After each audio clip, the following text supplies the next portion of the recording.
America को इस बार एक ऐसा झटका लगा, या यूं कहा जाए एक रिपोर्ट निकल कर आई जिसके बाद अमेरिका की संसद ने ट्रंप के उस सपने पर पलीता लगा दिया है जिसके जरिए वो पूरी दुनिया के सामने और खासकर अमेरिका के वो लोग जो लगातार विरोध कर रहे थे, वो पश्चिमी देश जो अमेरिका का साथ नहीं दे रहे थे, ट्रंप का साथ नहीं दे रहे थे, उनको आईना दिखाने की कोशिश थी। लेकिन अब ये मुमकिन नहीं हो पाएगा क्योंकि ट्रंप को एक बहुत तगड़ा झटका उनके ही देश में, उनके ही सांसदों और उनकी ही संसद की तरफ से लगा। दरअसल खबर निकल कर आई थी कि अब तक 42 एयरक्राफ्ट खो दिए, यानी कि 28 तारीख से जो शुरू हुआ संघर्ष और 8 अप्रैल को जब सीज फायर हुआ तब 39 एयरक्राफ्ट खोए थे। 3 और के एयरक्राफ्ट अपनी जिद की वजह से ट्रंप ने अमेरिका की खोने पर मजबूर कर दिए। इसके बाद एक तगड़ा झटका, एक और सपने पर पली था। लेकिन खबर सिर्फ इतनी बार नहीं है, दिखाने जा रहा हूं कि अब ट्रंप खुद कह रहे हैं कि बड़ा मुश्किल हो रहा है। इस समय 1500 जहाज स्ट्रेट ऑफ हॉर्मुज में अटके हुए हैं, उन्हें कैसे निकाला जाए, क्योंकि जो यूएई अमेरिका की गोदी में बैठकर ईरान को आंखें दिखा रहा था, अब उसका अपने जल क्षेत्र पर भी अधिकार नहीं रहा। यह बात मैं नहीं कह रहा हूं, आज आपको दिखाऊंगा। ये रिपोर्ट निकल कर आई, स्ट्रेट ऑफ हॉर्मुज का मैप जारी भी किया, न केवल मैप जारी किया बल्कि ये बता दिया ये हिस्सा हमारा है। और दिखाऊंगा इजराइल के मंत्री की करतूत ने न केवल इजराइल की थूथू कराई बल्कि हालत यह है कई देशों ने मोर्चा खोल दिया। क्या किया ऐसा बताऊंगा। नमस्कार, मैं हूं प्राजपल गौतम और आप देख रहे हैं खबर चौक। सबसे पहले जरा ये खबर देखिए, इसमें यूएस एयरक्राफ्ट है। ये वैसे आप खबर देख चुके होंगे लेकिन मैं आपको इसलिए अमूमन इस खबर को दिखा रहा हूं जिससे आप समझ पाए कि वहां हुआ क्या। 42 एयरक्राफ्ट खो दिए हैं और तकरीबन $2.6 बिलियन का नुकसान हुआ है और टोटल वॉर कॉस्ट है 29 बिलियन। अब कौन कौन से एयरक्राफ्ट हैं? F-15, F-35, A-10, KC-135, E-3, यानी F-15 4 खोए, F-35 1, A-10 1, KC-135 7, E-3 sanitary 1, MC-130J 2, HS-60W 1, MQ-9 reaper अब तक 24 मार गिराए गए हैं और ड्रोन ऐसे ही MQ-4C ट्राइटन ये मार गिराए, यानी कुल मिलाकर इतने 42 एयरक्राफ्ट अब तक इतना नुकसान अमेरिका को हो चुका है इस पूरे संघर्ष में। यानी कि 28 तारीख को जो हमला जिस उम्मीद के साथ शुरू किया था वो यहां नाकामयाब होता हुआ नजर आया। इसके बाद अब क्या कहा जा रहा है, पहले देखिए एक झटका जो लगा अमेरिका को, सुनिए। To buy arms from us, and all of a sudden there's a pause. What are you hearing from the Taiwanese about the pause? Chairman, I have not heard. I have not spoken to the Taiwanese. However, we have done some foreign military sales to them. It's just right now we're doing a pause in order to make sure we have the munitions we need for Epic Fury, which we have plenty. But we're just making sure we have everything. But then the foreign military sales will continue. तो Trump गए थे चीन के दौरे पर, सबने देखा था, पहले से ही तय था कुछ बड़ा होने वाला है और हुआ भी कुछ वैसा ही।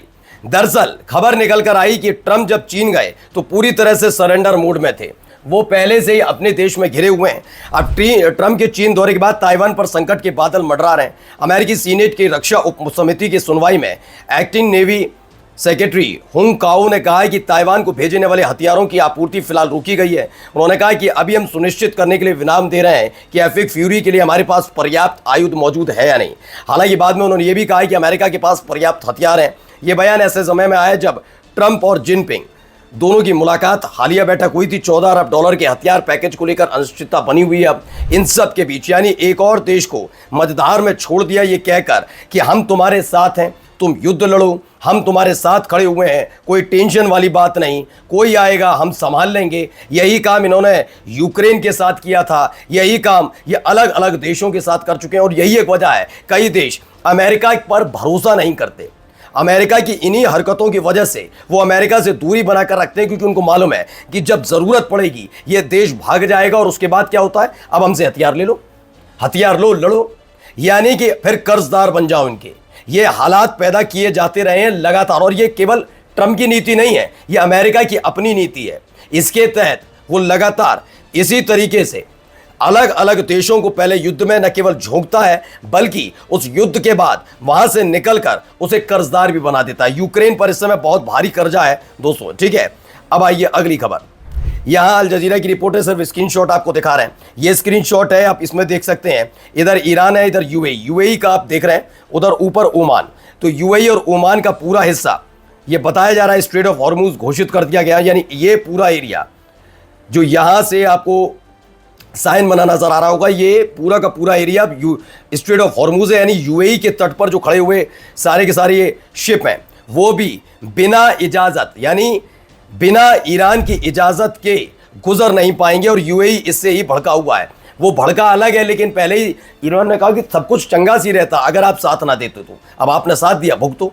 ईरान ने हॉर्मुज स्ट्रेट पर एक नई समुद्री अथॉरिटी बनाई और यूएई के पानी में अपना कंट्रोल बढ़ाते हुए एक मैप जारी किया, जिसमें कहा गया है कि जहाज़ों को इजाज़त लेनी होगी। यूएस का कहना, अमेरिका का कहना है कि 1500 से ज़्यादा जहाज़ फंसे हुए हैं। और ये फंसे किसकी वजह से? ये फंसे हैं सिर्फ और सिर्फ ट्रंप की वजह से। ये हर कोई जानता है, इसीलिए नाराज़गी ट्रंप की हरकतों को लेकर पहले से ही अलग अलग देशों में थी। अब आते हैं उस मंत्री की बात पर, जिस मंत्री की हरकत ने पूरी दुनिया में हड़कंप न केवल मचाया बल्कि इजराइल की थू थू कराई है। अब आप सोचिए, आप किस देश के साथ खड़े हैं। गजा में जो हुआ वो अलग मुद्दा हो भी सकता है और उस पर बात भी करनी चाहिए। चलिए, मैं मानता हूं कि आपने 2 देश मान लिए, मान लीजिए 2 देश, लेकिन गजा जिसका समुद्री इलाका लगा हुआ है, वहां तक आप खाना पीना पहुंचाने नहीं दे रहे, जिससे लोग आपके कंट्रोल में रहें, वो आपसे डरे, आपसे घबराएं। छोटे बच्चे, मासूम बच्चों से लेकर हर एक के साथ यही व्यवहार फिलहाल किया जा रहा है और इसी से नाराजगी उपज रही है। अब इन सब के बीच देखिए, जो लोग पहुंचे थे वहां पर खाने की सामग्री लेने के, गजा के नहीं है, फिलिस्तीनी नहीं है, बल्कि अलग अलग देशों से, और सारे मुस्लिम नहीं है, ये सारे के सारे पश्चिमी देशों से भी पहुंचे हैं। इसके बाद flotilla participants are arriving at Istanbul airport. Istanbul airport पहुंच रहे हैं तुर्की। This is what Israel military and prison personnel did to them. क्या किया उनके साथ, जरा आप देखिए। इजराइल की मिलिट्री ने उनके साथ किस तरीके का व्यवहार किया है, यह आपके सामने एक एक चीज नजर आ रही है। हालात क्या बना के रखे गए, क्या उनके साथ व्यवहार किया जा रहा है, इसे लेकर नाराजगी है। ठीक है, आगे देखिए एक और खबर। इंजरीज और भी नजर आ रही हैं। The injuries are signs of abuse suffered by activist of global Sumud flotilla who were subjected by Israel in international watchers while heading to break the Israeli blockade on Gaza. Gaza में जब घुसने की कोशिश कर रहे थे तो उनके साथ मारपीट की गई, और ये मारपीट का आरोप शायद लगता भी नहीं, ये आरोप लगता ही नहीं, मैं खुद की गारंटी ले रहा हूं, ये आरोप लगता ही नहीं इजराइल पर। लेकिन इजराइल की मंत्री की करतूत आप देखिए, जो अपने आप की हैवानियत को सबके सामने दिखाता है। जरा ही देखिए, खबर वैसे दिखाई थी, नहीं देखिए।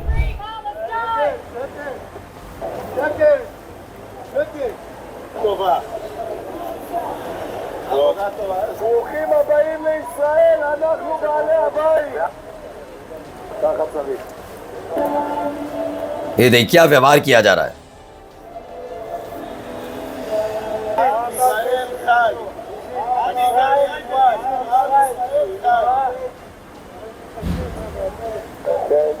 כל המטרה כאן זה לראות שיש אנשים בתהליך. तो ये खुद बेन गुवेर ने ट्वीट किया था, आप सोच रहे हैं, उसने खुद ट्वीट किया और बताया था कि ये सलूक किया जा रहा है। ऐसे में कई देश नाराज हैं कि उनके नागरिकों के साथ ये बदसलूकी बर्दाश्त नहीं की जाएगी। नमस्कार।